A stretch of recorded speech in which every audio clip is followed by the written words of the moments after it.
अस्सलाम वालेकुम जी। Dear students, क्या हाल चाल है। ये ऑनलाइन क्लासेस का सिलसिला शुरू किया गया है। इंशाल्लाह आपके जो स्टडीज़ रह गई थी, रिमेनिंग थी, वो इंशाल्लाह यहाँ कंप्लीट हो जाएंगी। तो 3 चैप्टर हम लोगों ने पहले 8115 के पढ़ लिए थे क्लास में। नेक्स्ट चैप्टर नंबर 4 से हम लोग स्टार्ट करते हैं। चैप्टर नंबर 4 है जी हमारे पास इलेक्ट्रिक करंट के मकनातीसी असरात, magnetic effect of electric current. इसमें सबसे पहले हम लोग बात करते हैं जी मकनातीस यानी मैग्नेट। मैग्नेट या मकनातीस क्या होता है।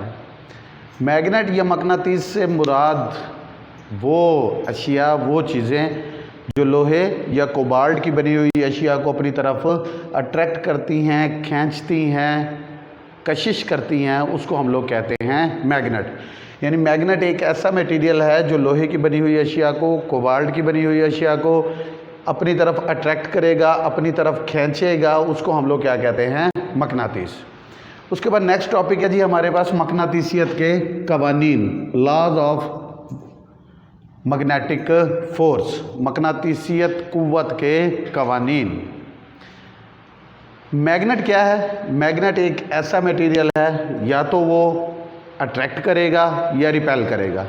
सेम पोल्स हम लोग जानते हैं कि एक दूसरे को रिपेल करते हैं, और जो अपोजिट पोल्स होंगे वो एक दूसरे को अट्रैक्ट करेंगे। यानी नॉर्थ पोल को रिपेल करेगा और साउथ पोल को रिपेल करेगा। लेकिन अगर देखा जाए तो नॉर्थ और साउथ एक दूसरे को अट्रैक्ट करेंगे, इसी तरह साउथ और नॉर्थ एक दूसरे को अट्रैक्ट करते हैं। हम लोग अब ये डिस्कस करते हैं कि कब अट्रैक्शन होगी, कब रिपल्शन होगी, इनके दरमियान डिस्टेंस क्या होगा, किस तरह से फोर्स अट्रैक्शन की होगी, वो मैग्नेट के एक पोल किसके बराबर होंगे। ये हमारे पास 2 पोल्स हैं, एक नॉर्थ पोल और एक साउथ पोल। अब इन दोनों पोल्स के दरमियान में या तो फोर्स ऑफ अट्रैक्शन होगी या फोर्स ऑफ रिपल्शन होगी। यानी या तो ये एक दूसरे को कशिश करेंगे या एक दूसरे को दफा करेंगे। कॉलम एक साइंसदान था जिसने फर्स्ट टाइम 2 सेपरेट किए गए, 2 अलहदा किए गए अजसाम के दरमियान, मकनातीसी पोल्स के दरमियान में कुव्वत कशिश या कुव्वत दफ़ा को तजर्बाती तौर पर साबित किया था। लॉज ऑफ मैग्नेटिक फोर्स के मुतालिक हम पहला कानून पढ़ते हैं कि किसी भी अगर मैग्नेट को देखा जाए तो वो दोनों पोल्स या तो एक दूसरे को दफ़ा करेंगे या एक दूसरे को अट्रैक्ट करेंगे। यानी इसका पहला कानून है मकनातीस के 2 एक जैसे पोल्स, यानी नॉर्थ पोल और साउथ पोल, ये दोनों एक दूसरे को रिपेल करेंगे, और जो अपोजिट पोल्स होंगे जैसे नॉर्थ और साउथ और नॉर्थ, ये एक दूसरे को अट्रैक्ट करेंगे, एक दूसरे को कशिश करेंगे। यानी सेम पोल्स एक दूसरे को रिपेल करेंगे, अपोजिट पोल्स एक दूसरे को अट्रैक्ट करेंगे। ये था हमारे पास फर्स्ट लॉ। सेकंड लॉ हमारे पास है जी कि किसी भी मकनातीस के 2 पोल्स के दरमियान में कुव्वत कशिश या कुव्वत दफ़ा, यानी या फोर्स ऑफ अट्रैक्शन या फोर्स ऑफ रिपल्शन, इनकी ताकत के बराह रास्त मुतनासिब यानी डायरेक्टली प्रोपोर्शनल, और इनके दरमियानी फासला के बिलअक्स मुतनासिब होगा, यानी इन्वर्सली प्रोपोर्शनल होगा। यानी जो फोर्स यहाँ पर अमल करेगी मैग्नेट नंबर 1 और मैग्नेट नंबर 2 पे, वो इनकी ताकत के फोर्स के बराह रास्त मुतनासिब होगी, डायरेक्टली प्रोपोर्शनल होगी, और इनका जो डिस्टेंस है इसके इन्वर्सली प्रोपोर्शनल होगी स्केयर के लिहाज से, यानी दरमियानी फासला के मुरब्बा के बिलअक्स मुतनासिब होगी। यानी पहले हम लोग देखते हैं कि फोर्स डायरेक्टली प्रोपोर्शनल आ गई M1 के, कुव्वत के बराह रास्त मुतनासिब magnet number 1, force directly proportional आ गई मैग्नेट नंबर 2। पहला जो कानून का हिस्सा था वो कंप्लीट हो गया कि मकनातीस के 2 पोल्स के दरमियान में कुव्वत कशिश या कुव्वत दफ़ा, इनकी ताकत के फोर्स के, मैग्नेट नंबर 1 की force directly proportional, magnet number 2 की फोर्स डायरेक्टली प्रोपोर्शनल।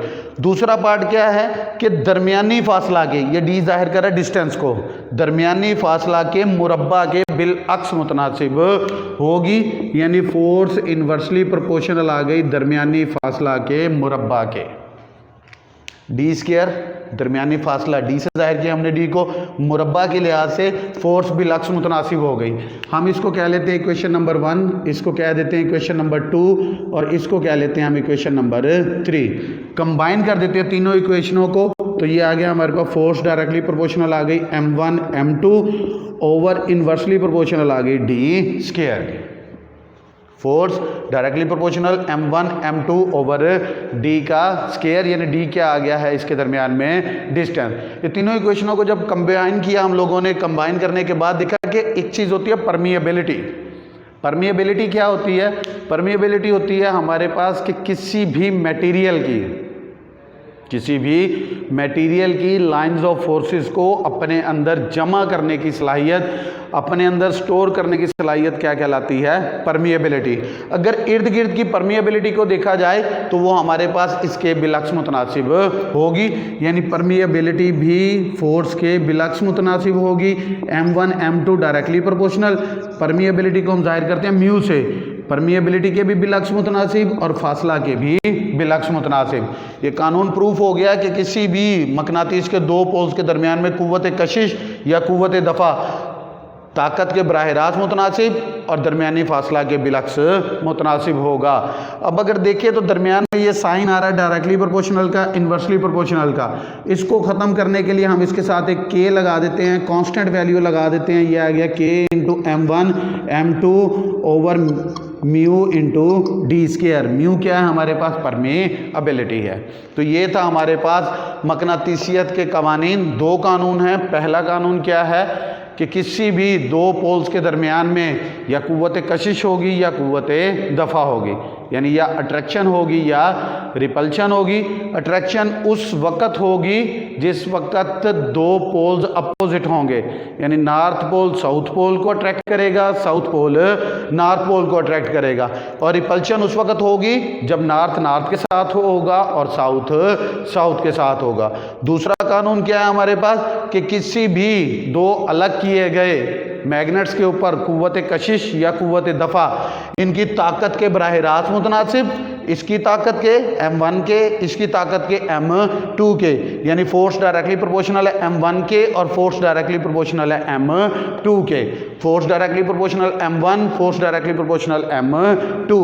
दरमियानी फासला d, यानी दरमियानी फासला के मुरब्बा के डी स्क्वायर के लिहाज से इन्वर्सली प्रोपोर्शनल होगी। हमने तीनों इक्वेशंस को कंबाइन कर दिया। फोर्स आ गई directly proportional m1 into m2 और इन्वर्सली प्रोपोर्शनल आ गई दरमियानी फासला के, दरमियानी डिस्टेंस के।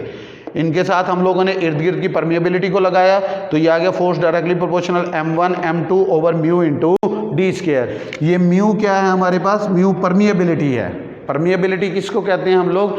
किसी भी मटेरियल की लाइंस ऑफ फोर्सेस को अपने अंदर जमा करने की सलाहियत को क्या कहा जाता है? परमिएबिलिटी।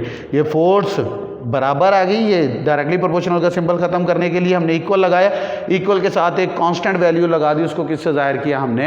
k से, यानी k into m1 over m1 into m2 over mu into d square. बार बार कि म्यू क्या है? म्यू इसकी परमिएबिलिटी। नेक्स्ट टॉपिक है जी हमारे पास Fleming right hand rule. Fleming right hand rule या फ्लेमिंग के दाएं हाथ का कानून। फ्लेमिंग राइट हैंड रूल इस्तेमाल किया जाता है किसी भी जनरेटर के अंदर पैदा होने वाली ईएमएफ की डायरेक्शन को मालूम करने के लिए, क्योंकि हम जानते हैं कि जनरेटर क्या करता है। जनरेटर किसी भी इलेक्ट्रिक सर्किट में या जनरेटर बजाते खुद क्या पैदा करता है? ईएमएफ ऐसे पैदा करता है, ये हम लोग पहले पढ़ चुके हैं कि ये पैदा करता है Faraday's law of electromagnet induction के तहत। Faraday law of electromagnet induction क्या होता है कि जब भी कोई कंडक्टर किसी भी मकनातीसी फील्ड को कता करता है, कट करता है, यानी मैग्नेटिक फील्ड, लेट्स सपोज ये हमारे पास एक मैग्नेटिक फील्ड है, ये नॉर्थ पोल है, ये साउथ पोल है। लाइंस ऑफ फोर्सेस ट्रैवल करती हैं north pole to south pole. Lines of forces travel कर रही हैं, हमने इसमें एक किसी भी कंडक्टर को रखा, इसको मूव कराया। जब ये कंडक्टर मूव होगा तो इन लाइंस ऑफ फोर्सेस को कता करेगा। तो जब ये कंडक्टर लाइंस ऑफ फोर्सेस को कता करता है तो इस कंडक्टर में पैदा हो जाती है ईएमएफ। इसको कहते हैं Faraday's law of electromagnet induction, कि जब भी कोई कंडक्टर किसी मकनातीसी फील्ड को कट करेगा, कता करेगा, तो उसमें पैदा होगी ईएमएफ। उस जनरेटर के अंदर पैदा होने वाली ईएमएफ की डायरेक्शन को, यानी उस जो जनरेटर ने ईएमएफ को प्रोड्यूस किया है, उस जनरेटर की पैदाशुदा ईएमएफ जो है उसकी डायरेक्शन मालूम करने के लिए, उसकी सिमत को मालूम करने के लिए हम लोग कौन सा कानून इस्तेमाल करते हैं? Fleming right hand rule, Fleming के दाएं हाथ का कानून। फ्लेमिंग राइट हैंड रूल किस लिए इस्तेमाल हो रहा है? जनरेटर के अंदर पैदाशुदा ईएमएफ की डायरेक्शन को, सिमत को मालूम करने के लिए हम लोग इस्तेमाल करते हैं Fleming right hand rule.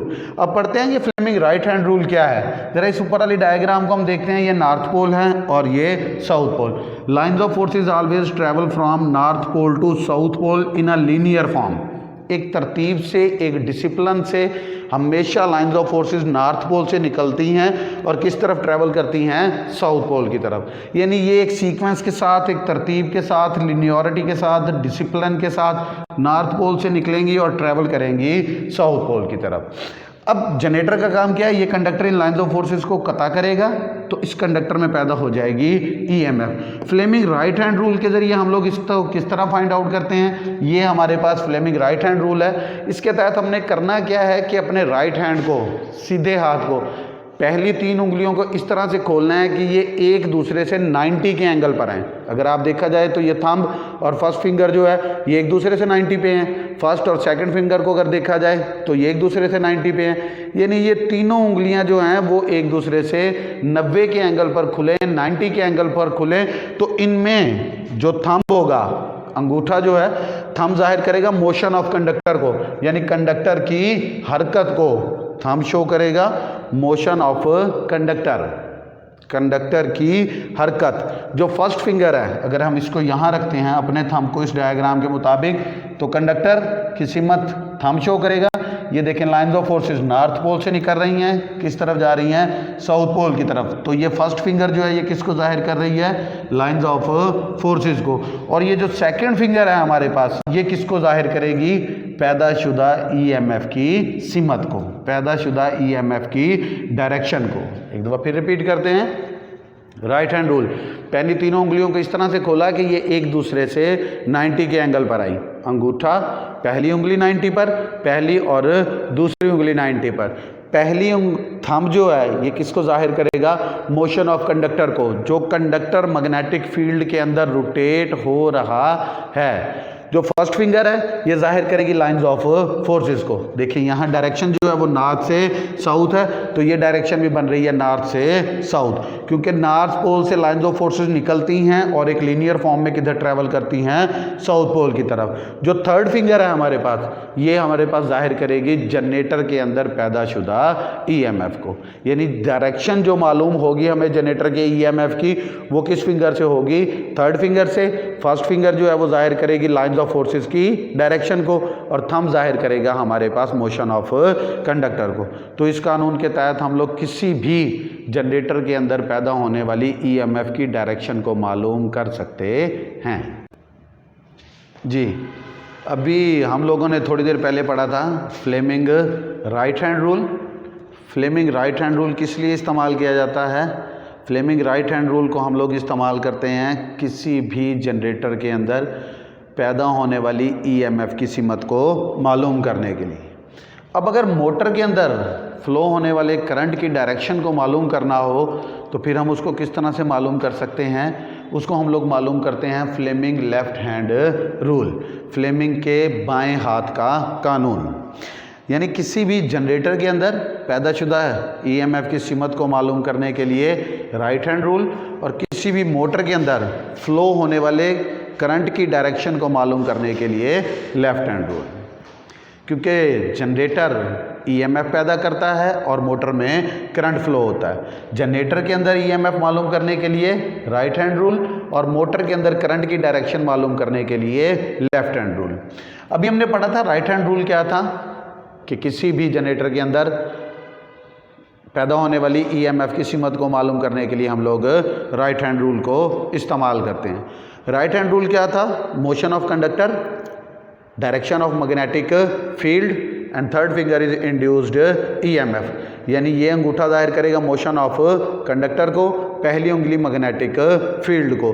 Left hand rule में भी सेम यही कुछ है। लेफ्ट हैंड रूल में देखें तो ये हमारे पास आ गया मोशन ऑफ कंडक्टर, और ये आ गया नॉर्थ पोल और ये साउथ पोल। वहाँ लाइंस ऑफ फोर्सेस ट्रेवल कर रही थी, नॉर्थ पोल इधर था, साउथ पोल इधर था, तो डायरेक्शन बन रही थी नॉर्थ टू साउथ। लेकिन यहाँ देखा जाए तो नॉर्थ पोल ये आ गया है और साउथ पोल इधर है, तो यहाँ डायरेक्शन बन रही है नॉर्थ टू साउथ, यानी लाइंस ऑफ फोर्सेस ट्रेवल कर रही हैं नॉर्थ पोल से साउथ पोल। सेम उसी तरह जो थंब है वो जाहिर करेगा मोशन ऑफ कंडक्टर को।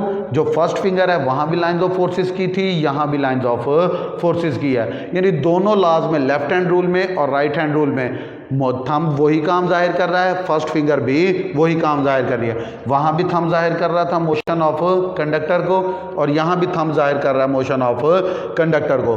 वहाँ फर्स्ट फिंगर जिसको हम शहादत वाली उंगली कहते हैं वहाँ जाहिर कर रही थी लाइंस ऑफ फोर्सेस को, और यहाँ फर्स्ट फिंगर भी किसको जाहिर कर रही है, लाइंस ऑफ फोर्सेस को। वहाँ थर्ड फिंगर जाहिर करती थी हमारे पास इंड्यूस्ड ईएमएफ को, और यहाँ थर्ड फिंगर किसको जाहिर कर रही है, हमारे पास डायरेक्शन ऑफ करंट। यानी अगर इसमें भी हम अपने लेफ्ट हैंड को इस तरह से खोलते हैं कि ये तीनों उंगलियां एक दूसरे से 90 के एंगल पर आएँ, यानी फर्स्ट फिंगर और थंब 90 पर, फर्स्ट फिंगर और सेकंड फिंगर ये भी एक दूसरे से 90 पर, तो यहाँ देखें कि ये जाहिर करेगा मोशन ऑफ कंडक्टर, ये भी जाहिर कर रहा था मोशन ऑफ कंडक्टर।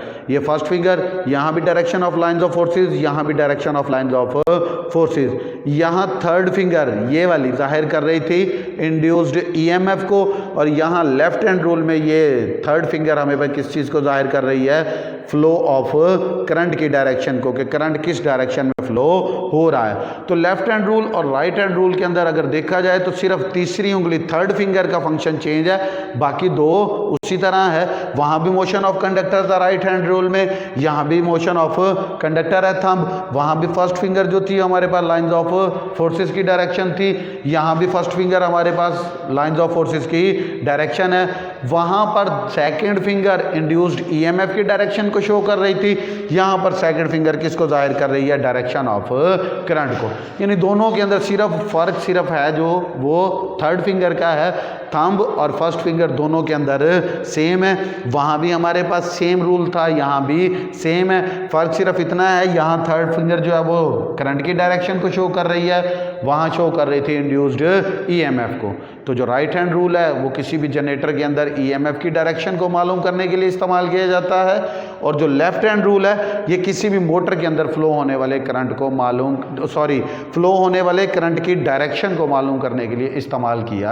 अभी हम लोगों ने पढ़ा Fleming right hand rule, left hand rule, laws of magnetic force, और नेक्स्ट टॉपिक है हमारा कॉर्क स्क्रू रूल।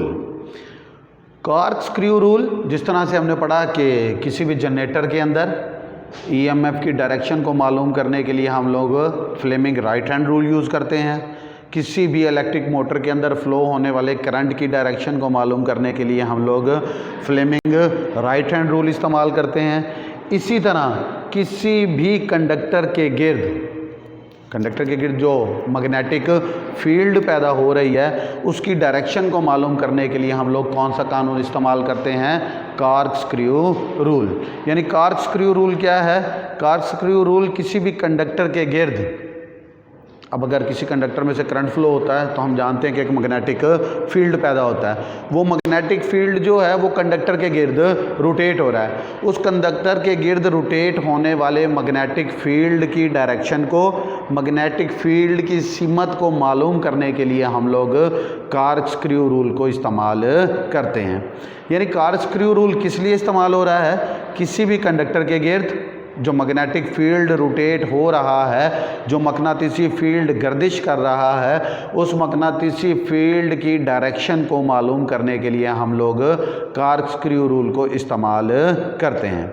इस कानून के मुताबिक अगर कार के अंदर, लेट्स सपोज ये हमारे पास एक लकड़ी का कार्क है, ये एक स्क्रू है, अगर इस लकड़ी के कार के अंदर स्क्रू को राइट हैंड से मूव करवाया जाए, घुमाया जाए, तो हम जानते हैं कि ये एक लकड़ी, नरम लकड़ी है, इसके अंदर एक कार्क है, ये हमारे पास एक कार्क है, इसके ऊपर हम लोगों ने एक स्क्रू को रखा, स्क्रू के पीछे डाला एक स्क्रू ड्राइवर, जब हम इसे रोटेट करवाएंगे, फोर्स लगाएंगे, तो ये स्क्रू जो है वो इस कार के अंदर एंटर होना शुरू हो जाएगा। कानून क्या है, कॉर्क स्क्रू स्क्रू रूल, ये कार्क और ये स्क्रू को हमने रखा कार के ऊपर, इसको हम लोगों ने स्क्रू ड्राइवर की मदद से राइट हैंड से क्लॉकवाइज मूव करवाया। तो ये स्क्रू जो है ये बाहर से इस कार के अंदर जाना शुरू हो जाएगा। तो जो कार के अंदर स्क्रू जाने की डायरेक्शन है, यानी बाहर से जो अंदर की तरफ स्क्रू जा रहा है, स्क्रू चल रहा है, स्क्रू के चलने की सिमत जो होगी ये होगी हमारे पास करंट के फ्लो होने की सिमत। कार के ऊपर एक स्क्रू ड्राइवर की मदद से हम लोगों ने कार के ऊपर जो स्क्रू रखा गया है उसे क्लॉकवाइज फोर्स लगाई। जब इसके ऊपर फोर्स लगाएंगे तो जाहिर सी बात है एक नरम लकड़ी का टुकड़ा है हमारे पास, सॉफ्ट वुड है, इसके ऊपर जब हम लोग फोर्स लगाएंगे तो ये स्क्रू जो है वो इसके अंदर जाना शुरू हो जाएगा। तो जो स्क्रू के चलने की सिमत है, यानी बाहर से स्क्रू के अंदर की तरफ, तो जो स्क्रू के चलने की सिमत है, डायरेक्शन है, वो होगी हमारे पास डायरेक्शन ऑफ करंट। जिस सिमत में स्क्रू चलेगा उसी सिमत में करंट चलेगा। और जिस डायरेक्शन के अंदर ये स्क्रू रोटेट हो रहा है, यहां गौर कीजिएगा, चलना और है, रोटेट होना और है। चल रहा है ये बाहर से अंदर की तरफ, रोटेट हो रहा है ये क्लॉकवाइज, यानी यहां स्क्रू चल रहा है, यहां स्क्रू घूम रहा है। जो स्क्रू चल रहा है यानी बाहर से कॉक के अंदर की तरफ जा रहा है, ये है डायरेक्शन ऑफ करंट।